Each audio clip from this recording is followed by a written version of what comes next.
Nah, ini ya terkait kajian teori. Jadi ini aspeknya ada di penulis bab 1 dan penulis bab 2. Tapi saya yakin seluruh anggota kelompok wajib memahami dua aspek ini karena ini salah satu dua aspek yang paling penting dalam penelitian, yaitu latar belakang dan kajian teori. Jadi sebelum kita nanti melakukan analisis, sebelum melakukan penyimpulan, nah pertama-tama kita tentunya harus menetapkan latar belakang dan kajian teori yang akan digunakan dalam penelitian kita. Nah, sebelum ke latar belakang dan kajian teori, nah kita baiknya memahami dulu proses penelitian. Nah, kalau menurut Neil Armstrong sendiri, research atau penelitian ya, is creating new knowledge. Jadi kalau tidak menciptakan pengetahuan baru, itu belum masuk ke dalam tahapan penelitian. Nah, jangan-jangan Anda mengulang melakukan sesuatu yang sebelumnya sudah ditemukan. Nah, oleh karena itu, penelitian itu dimulai dengan explore background atau mengeksplorasi latar belakang. Apa yang mendasari adanya penelitian ini? Karena bisa jadi dasar penelitiannya sama gitu ya, tapi menghasilkan sesuatu yang berbeda. Atau judulnya nih pernah dibahas orang lain, gitu ya, tetapi ingin diungkapkan dengan cara yang berbeda. Nah, ingin dipaparkan atau disajikan dengan metode yang berbeda, gitu ya, dengan pendekatan yang berbeda atau dengan data yang berbeda, gitu ya. Jadi sama-sama misalnya judulnya tentang misalnya fenomena Zoom fatigue, gitu ya. Jadi kelelahan Zoom. Nah, ketika dalam kondisi pandemi kan akhirnya muncul istilah Zoom fatigue gitu ya. Karena Zoom yang paling terkenal dalam virtual conference ya, konferensi virtual.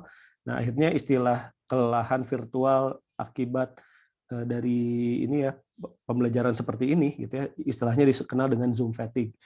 Nah, banyak ternyata yang sudah membahas Zoom fatigue, tapi Anda mengembangkan dengan cara yang berbeda. Misalnya Zoom fatigue-nya Anda teliti nih, lebih banyak yang penelitian sebelumnya itu Zoom fatigue ketika mata kuliahnya teoretis. Nah, tapi ini yang mau dibahas itu ketika mata kuliahnya praktik. Nah, misalnya gitu ya. Jadi perbedaannya itu. Nah, itu dikaji dengan mengeksplorasi latar belakang terlebih dahulu. Nah, kemudian sama seperti tugas Anda di minggu ketiga, Anda berupaya untuk mengembangkan topik. Nah, mengembangkan judul gitu ya.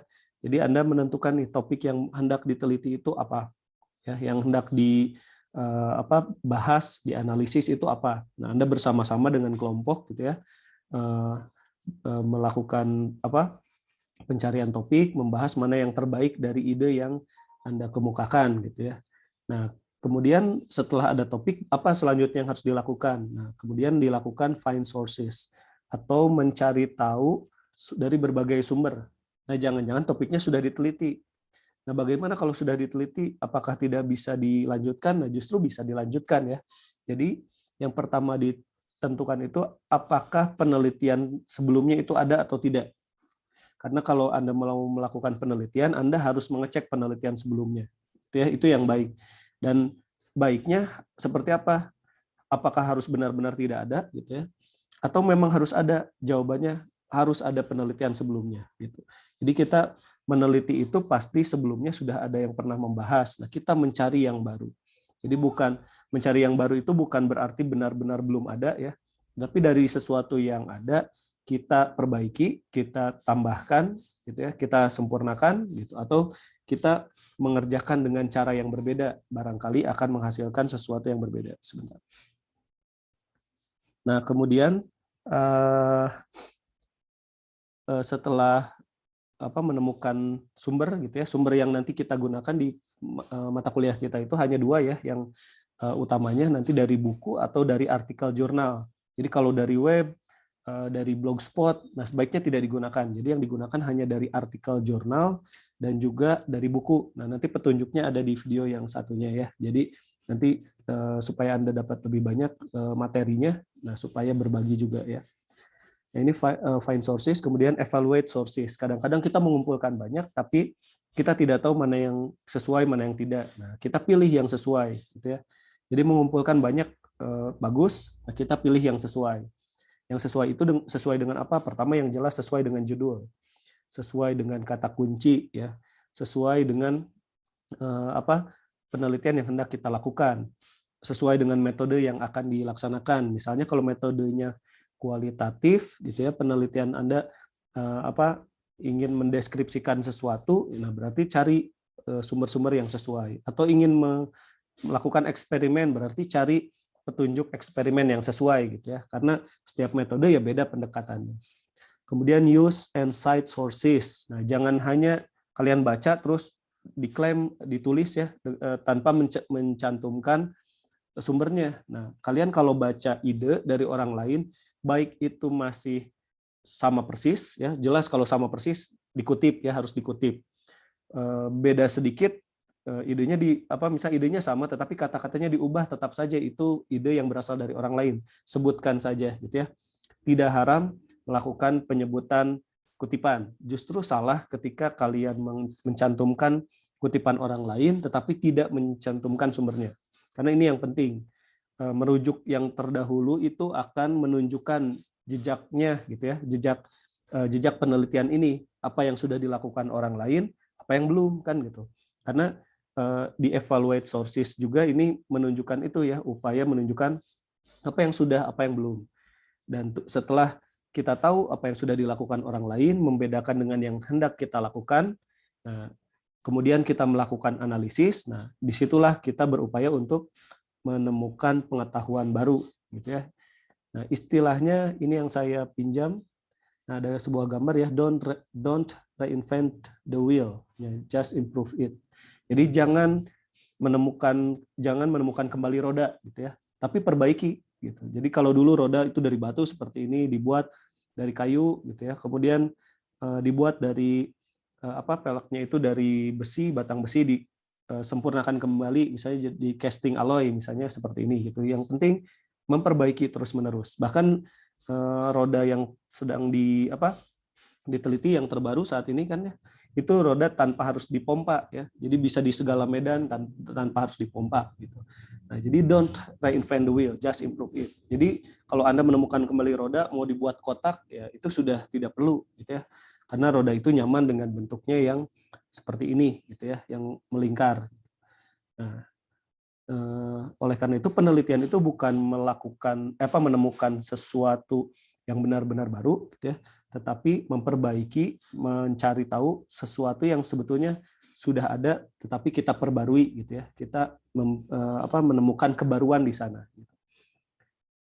Nah, research is considered activity which aims to make an original contribution to knowledge. Jadi upayanya membuat kontribusi asli, kontribusi original terhadap pengetahuan. Jadi tadi baik Neil Armstrong, kemudian tadi kutipan yang don't invent the wheel gitu ya, dan Dawson 2009 juga menyebutkan penelitian itu harus seperti ini.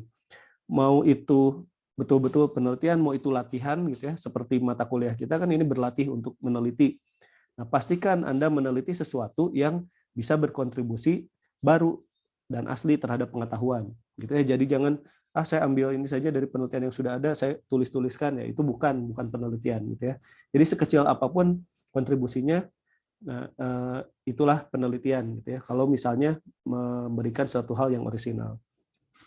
Oleh karena itu orisinal dan kebaruan itu dilihat dari apa? Nah, bisa dari alatnya gitu ya. Misalnya kalau peneliti sebelumnya pakai alat A, nah Anda punya nih alat B yang bisa memungkinkan hasilnya beda. Nah, itu ya ditunjukkan mana bedanya nanti dari hasil.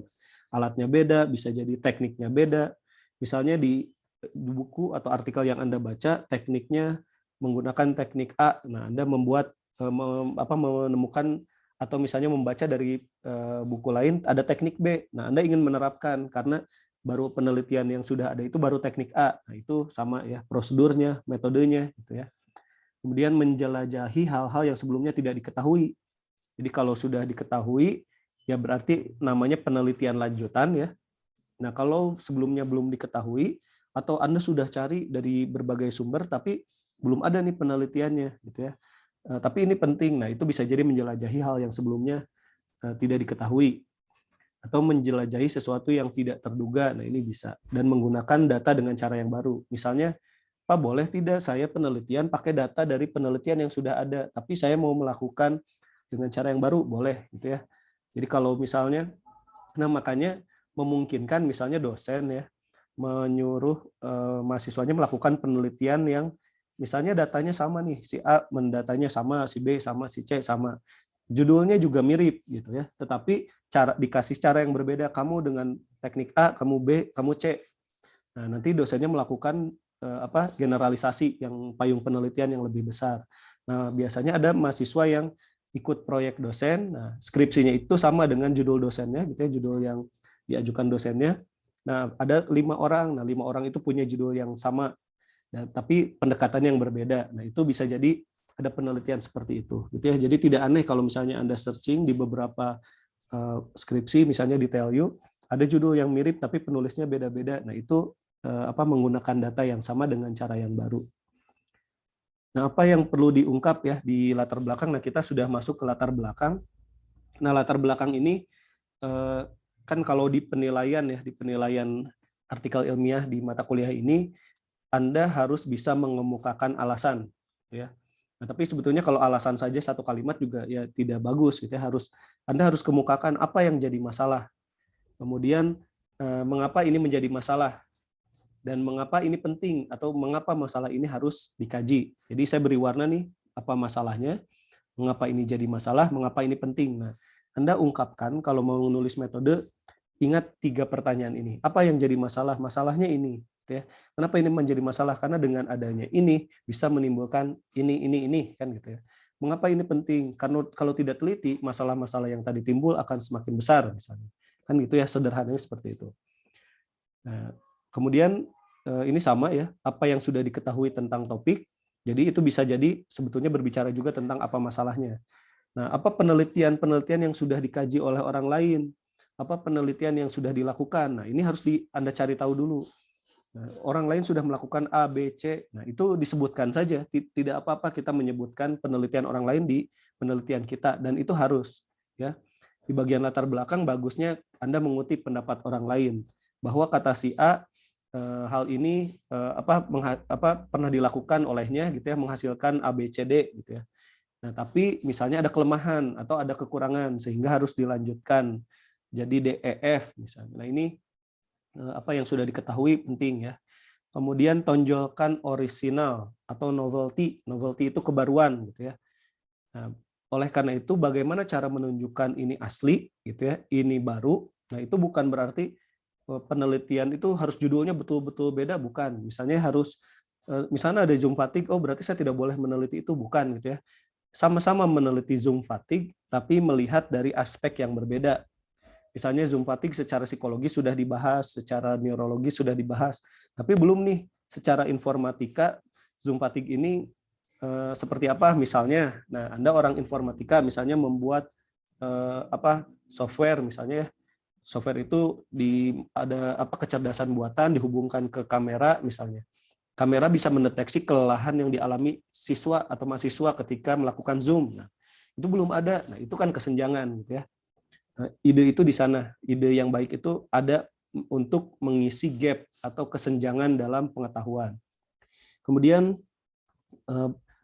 Anda sebutkan bagaimana penelitian akan berkontribusi dalam mengisi kesenjangan. Jadi Anda tawarkan nih, saya akan melakukan ini karena dengan saya melakukan ini, saya bisa memberikan A, B, C, D gitu ya. Nah, contohnya seperti ini. Ini contoh latar belakang ya. Saya ringkas jadi satu paragraf yang menunjukkan tadi apa masalahnya, apa yang sudah diketahui ya, yang warna kuning. Yang biru itu mengapa ini menjadi masalah dan apa kesenjangannya yang belum terbahas gitu ya. Kemudian mengapa ini penting dan bagaimana ini juga berbicara dengan masalah yang sama, bagaimana penelitian akan berkontribusi dalam mengisi kesenjangan.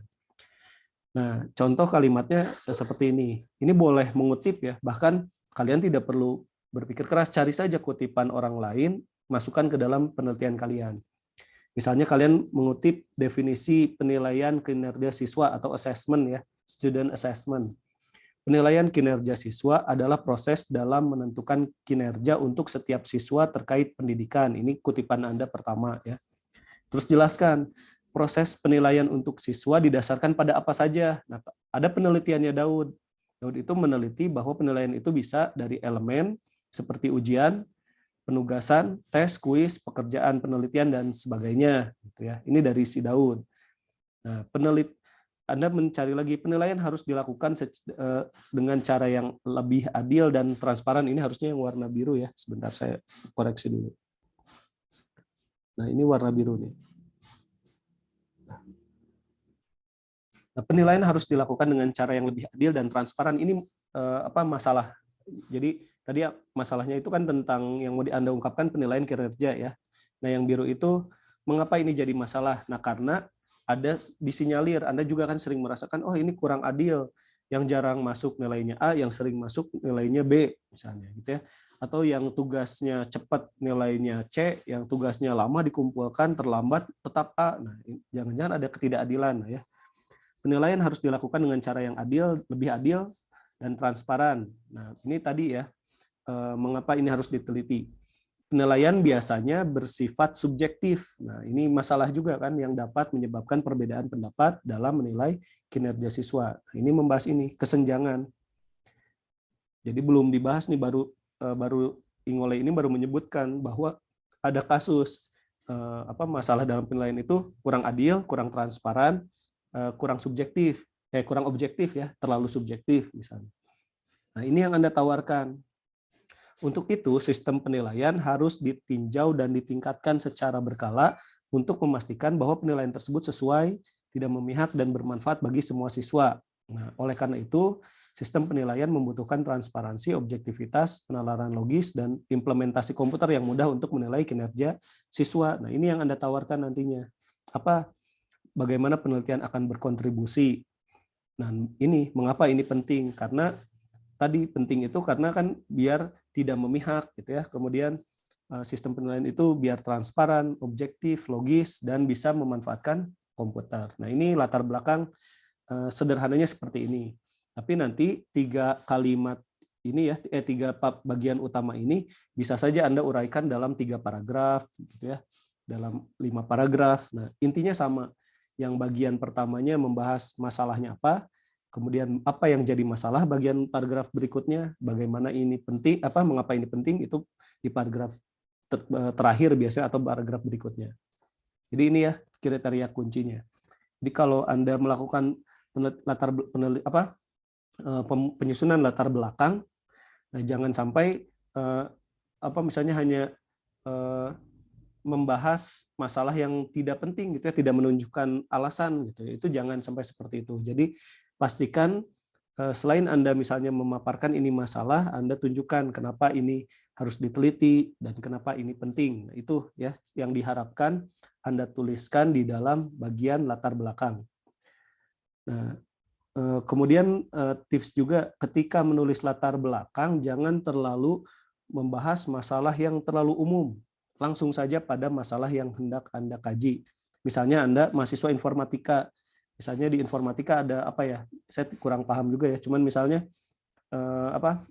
di informatika misalnya ada terkait modeling atau fusi model atau apa misalnya gitu ya. Nah, Anda jelaskannya bukan dari fusi modelnya, tapi menjelaskan langsung dari dari informatika adalah, nah misalnya itu kan terlalu jauh gitu ya, terlalu umum. Nah, Anda langsung saja fusi model adalah apa gitu ya, dan fusi model bisa dimanfaatkan untuk apa. Nah, misalnya Anda cari tahu bahwa fusi model itu belum pernah nih diterapkan dalam hal ini, atau kalaupun sudah diterapkan dalam hal ini masih terdapat kelemahan. Nah, itu kan cara menyusun latar belakang. Intinya cari perbedaan gitu ya. Dalam penelitian itu cari perbedaan. Kemudian di masalah kajian teori ya, kalau tadi LB itu latar belakang, ini KT itu kajian teori. Ini adanya di bab 2. Nah, biasanya kalau saya lihat bab 2-nya itu bab 2 ya yang sering dipaparkan itu terlalu sifat-sifat teori-teori yang fundamental. Misalnya kalau Anda mau menjelaskan tadi penilaian kinerja siswa, nah biasanya malah ditulis pengertian penilaian kinerja siswa. Boleh saja sih, tapi jangan terlalu fundamental. Misalnya definisi semua gitu ya. Penilaian kinerja siswa adalah ini menurut ahli A, menurut ahli B ini, menurut ahli C ini. Nanti Anda simpulkan bahwa penilaian kinerja siswa merupakan bla bla bla. Nah, itu terlalu fundamental gitu ya.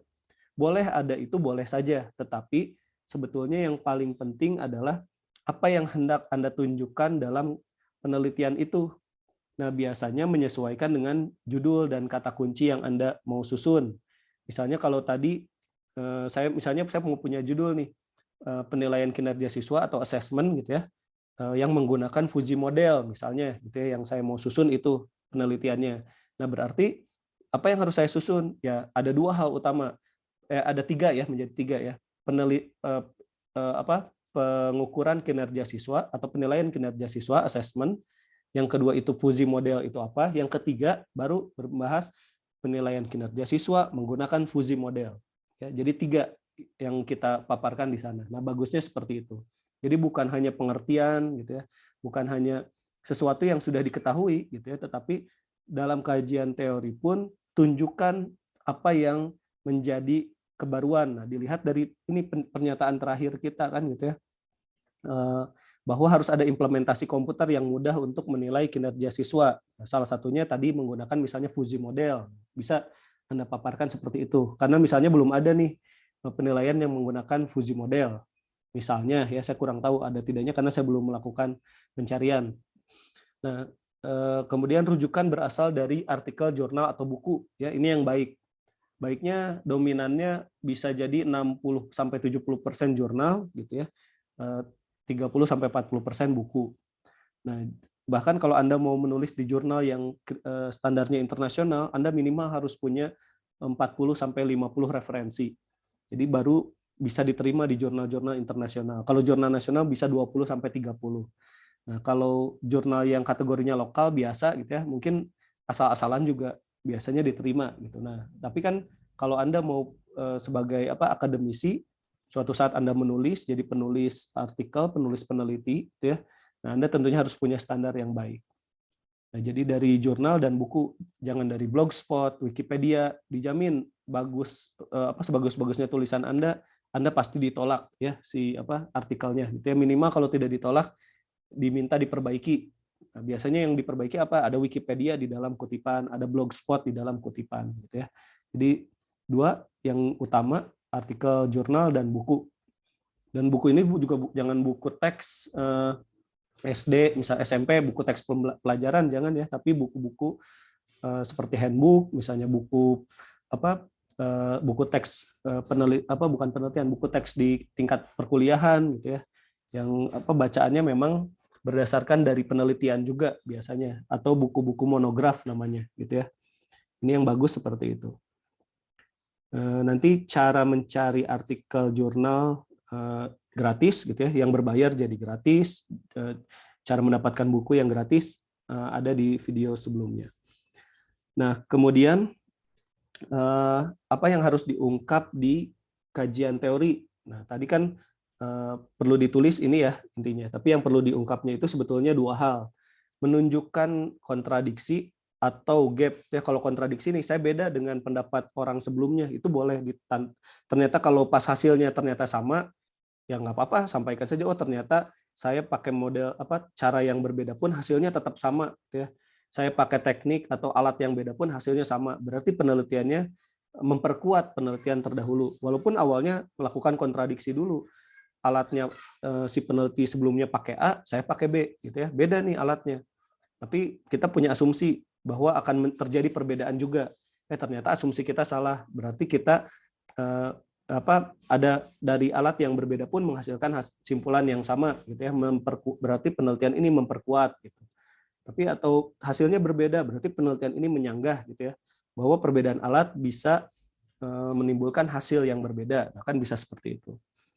Nah, kemudian kesenjangan dalam pengetahuan yang ada, bahas yang belum dibahas orang lain, atau gap penelitian ya istilahnya gitu ya, rumpang gitu. Kalau orang lain membahas ABC, nah kita DEF gitu yang belum dibahasnya. Jadi jangan bahas ABC lagi, kecuali kalian pakai cara yang beda tadi, alat yang beda.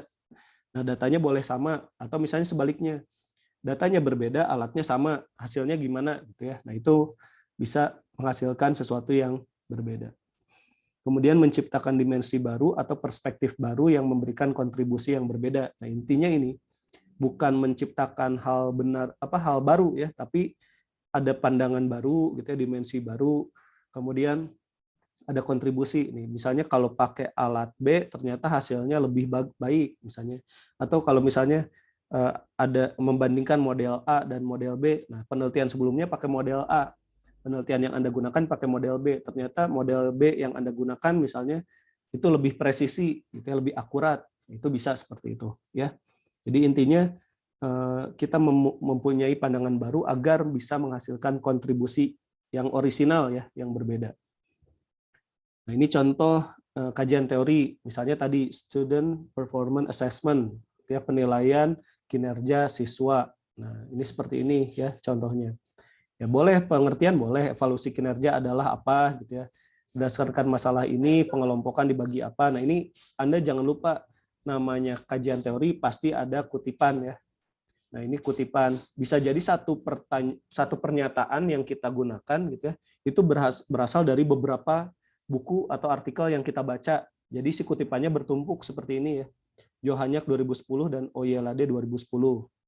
Misalnya Sachtifel dan Zadeh ini dua, gitu ya. Jadi untuk membuat kalimat logika fuzi diperkenalkan pada tahun 1965 oleh Lotfi Zadeh, ya, sebagai cara matematis untuk mempresentasikan kembali ketidakpastian linguistik, ini harus baca dari dua orang, gitu ya, untuk memperkuat teori kita. Gitu.